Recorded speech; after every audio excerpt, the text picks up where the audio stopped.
My name is Sue Leeson. I'm a senior justice on the Oregon Supreme Court. John? Hi, good afternoon. I'm John Deloach. I am the senior staff attorney for the South Carolina Association of Counties. Beth? And I'm Beth Ratway, and I am a senior technical assistance person at the American Institutes for Research. And we would like to meet you before we get serious here. Good afternoon. We are Foothill High School's Unit 2, representing the state of California and the city of Pleasanton. My name is Ananya Kutikar. My name is Sanjana Dukapati. My name is Charlotte Zander. And my name is Ted Kim. We would like to thank the judges, the audience, and the timekeeper for being here today, as well as introduce our coaches, Mr. McBride, Mr. Dedamore, and Mr. Constantelos. Terrific. Well, congratulations on being here. I have no surprise to you that we're doing question 2 in Unit 2 this afternoon. One founder claimed that representatives should refine and enlarge the public views by passing them through the medium of a chosen body of citizens whose wisdom may best discern the true interest of their country. Do you agree or disagree with this claim? What alternative systems of representation were considered by the founders? And what alternative systems of representation, if any, should be considered in the 21st century? We look forward to hearing from you. While populist monetary movements swept across the nation, James Madison theorized a system of representation that would filter these passions in Federalist 10. Although our unit agrees with Madison's goal, we differ on the means of achieving this goal. Rather than a chosen body of citizens, we believe political parties should be the primary tools for refining and enlarging the public views. Madison had hoped that the Senate and Electoral College would refine public opinion, and a large republic would prevent dangerous factions from coordinating across state lines. However, none of these institutions worked as predicted. With the 17th Amendment and faithless elector laws, senators and presidents answered directly to the people. Rather than constitutional mechanisms, a different institution began to refine and enlarge the public views: political parties. Party leaders chose candidates to mediate between diverse groups within the party while maintaining broad appeal to win elections. It was this smoke-filled room at a party convention that selected Abraham Lincoln, not the Electoral College. Initially, parties aimed to advance the Madisonian goal by screening out extreme views and preventing the dominance of any one interest. Unfortunately, today's parties are not playing this role, as lawmakers cater to the small core of activists who vote in primaries and donate, rather than a broad coalition. For example, many Republicans voted not to impeach President Trump because they feared being primaried out. But when voting by secret ballot, those same Republicans retained Liz Cheney, who supported impeachment as a conference chair. To refine and enlarge the public views, our system should re-empower the Liz Cheneys rather than the party base. Before Madison wrote Federalist 10, founders were already experimenting with different modes of representation in state constitutions. Some, like Pennsylvania's, allocated proportional representation based on taxable inhabitants. Others, including North Carolina and Virginia, established equal representation in both houses of their legislatures, while including additional representation for specific cities. These states acted as early laboratories of democracy, allowing the framers to pick and choose from the best methods of representation. Building off state experiences, framers proposed their own diverse views on representation. Alexander Hamilton wanted proportional representation to be based on free inhabitants, yet Gouverneur Morris argued that it should be based on property requirements, since property is the main object of government. Benjamin Franklin even proposed that states have an equal say in state matters, but a proportional say in general monetary matters based on their contributions to the treasury. The framers eventually based representation on free inhabitants, but included 3/5 of slaves to appease the South. Despite their lengthy debate, the framers failed to anticipate how much political parties would influence representation, so we must consider alternative systems that recognize modern institutions. A system of mixed member proportional representation, for example, would acknowledge the existence of political parties. This system involves 2 votes, one for a representative and one for a political party. Representation would be proportional to the support for each party in a larger region, unlike our current winner-takes-all system. Germany's lower house of parliament, the Bundestag, uses this system, with the number of total seats changing to reflect the votes. Another system is multi-member districts, an idea supported during the founding era, since Federalists like Nathaniel Appleton condemned single-member districts as contrary to the true spirit of the Constitution, which should include a wide array of choice. multi-member districts would not only make elections more competitive, thus reducing the effects of partisan gerrymandering according to Scarlett Drootman, but they could also be used as mixed member proportional representation, as seen in New Zealand's parliament. The compromises and flawed predictions made in 1787 have become entrenched in American government. Despite the difficulty in reshaping entire institutions, we cannot continue under a system that does not fit today's American people. Thank you. Thank you very much. I want to follow up on that thought. We may get to go there. John, would you like to start? Sure. I want to start with the political parties. Since you advocated that that you actually think that the political parties should be the one to control the process, do we really need them? I mean, they are not mentioned anywhere in the Constitution. They are strictly a political creation and serve a completely political purpose. Should we advocate for a completely nonpartisan election process? Well, I would say that although they aren't mentioned explicitly in the Constitution, they are one of James Madison's biggest misconceptions about the future. I think that in general, we see that his biggest problem was that he didn't believe that factions could coordinate across state lines. But I would say that the two-party system we have right now is a really important mechanism of organization that links the national and the state level. And so I would say that there's not really, it is rather improbable that we would be able to return to a system without that sense of organization and cooperation between the politics at the federal and the state level.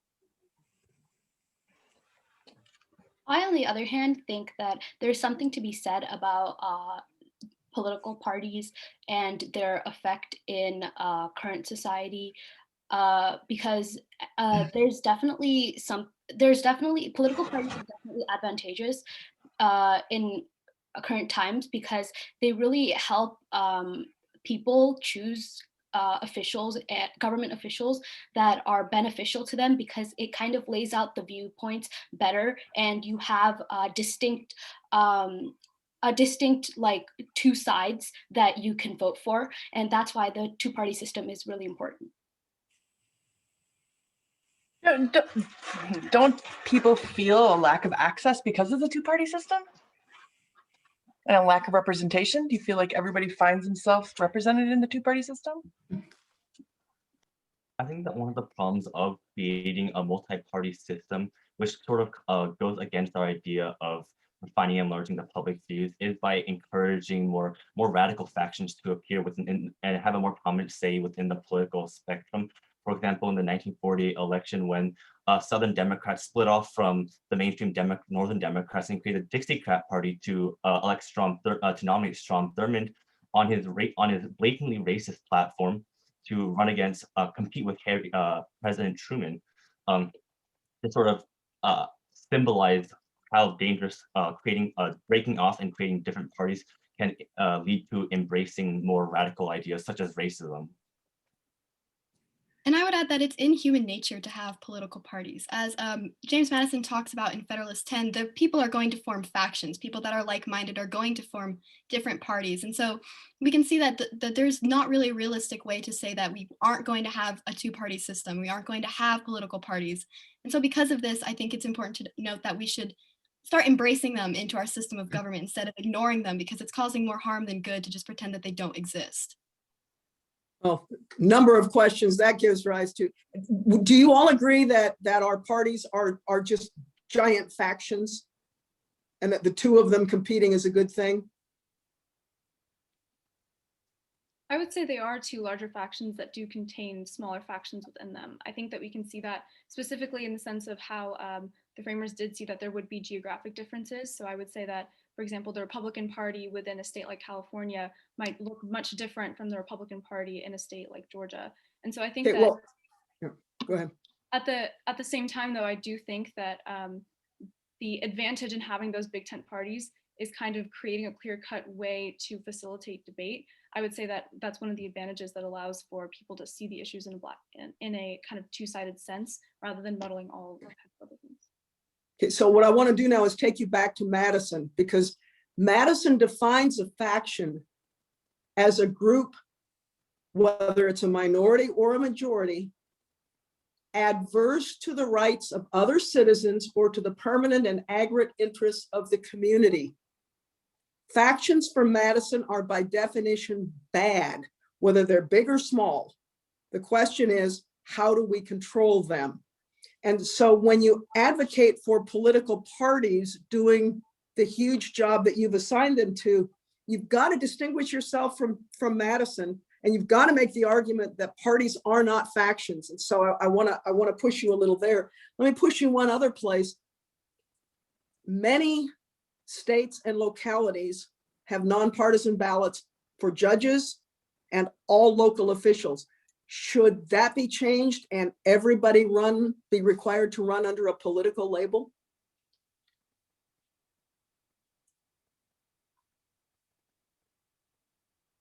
I don't believe so. I think that I don't think that everyone needs to be classified into either of the two parties. It's fine to have more moderate views. In fact, actually, our mixed member proportional system actually kind of targets that. We try to implement these political parties, third parties, and try to implement the candidate as well, so we can break away from such a polarized party system and try to incorporate more moderate views. Can you talk me through that a little bit? And it doesn't have to be you. Doesn't have to be you, but can you talk me through a little bit of that mixed member proportional representation? How does that allow for a more diverse set of views, and is it manageable?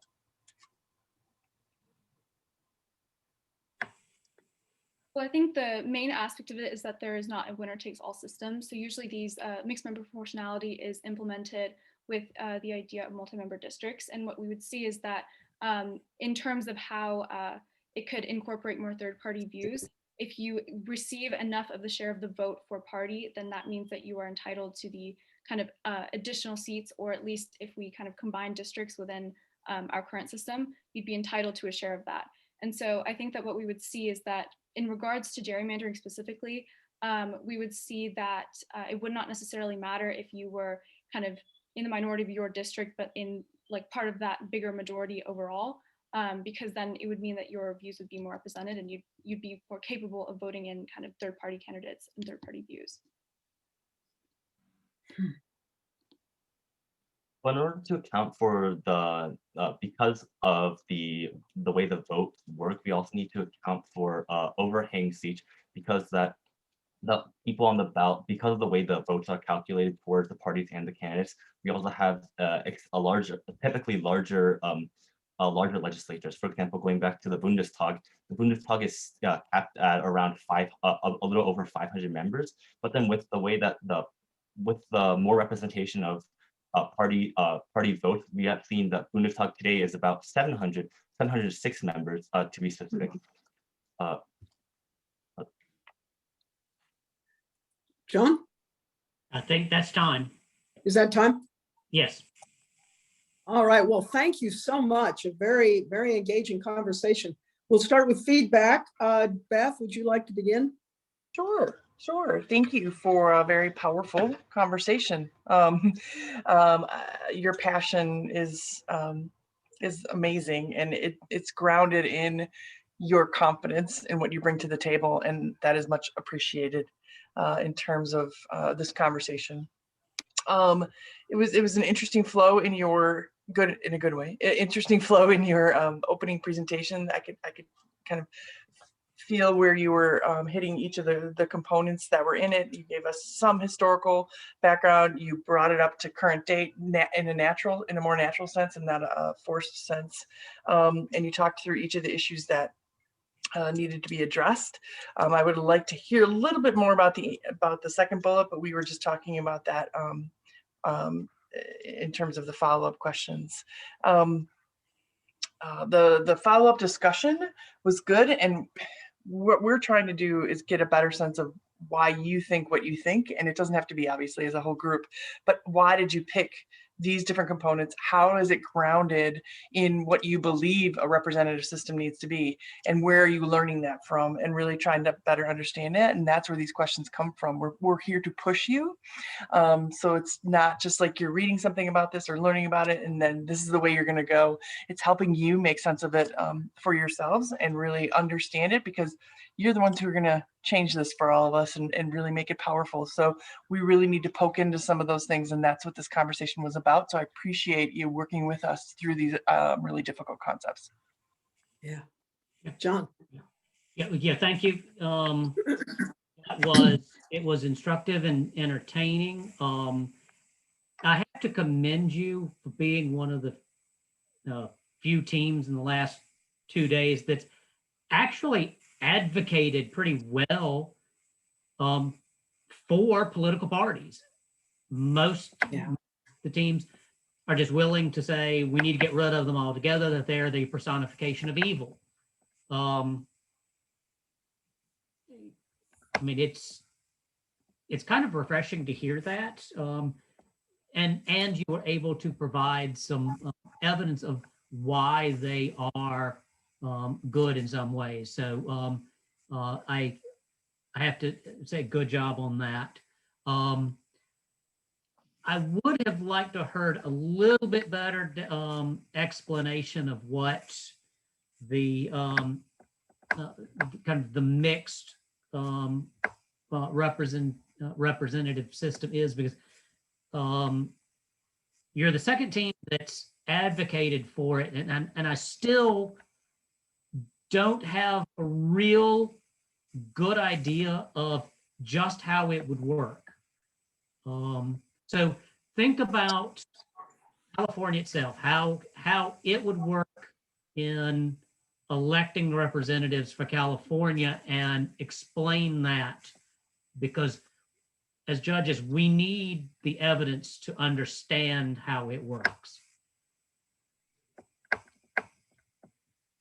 That's a really great suggestion, because I will admit that I don't understand it either. And let me tell you how I sort of got confused. But first, I want to thank you hugely for going back and doing some research on various methods of representation, models of representation that were brought to the convention. The discussion about representation did not start in 1787.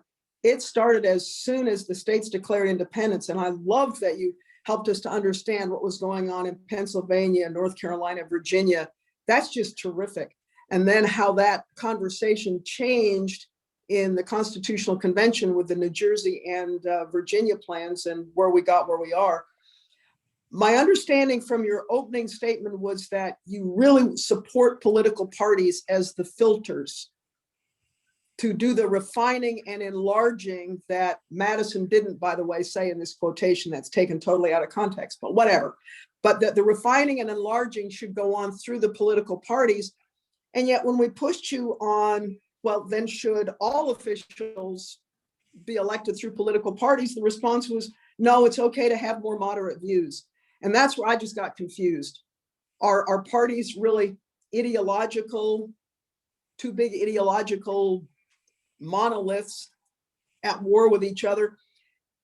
And where that then leads to is, in terms of the mixed member proposal, I would vote for one representative in one party.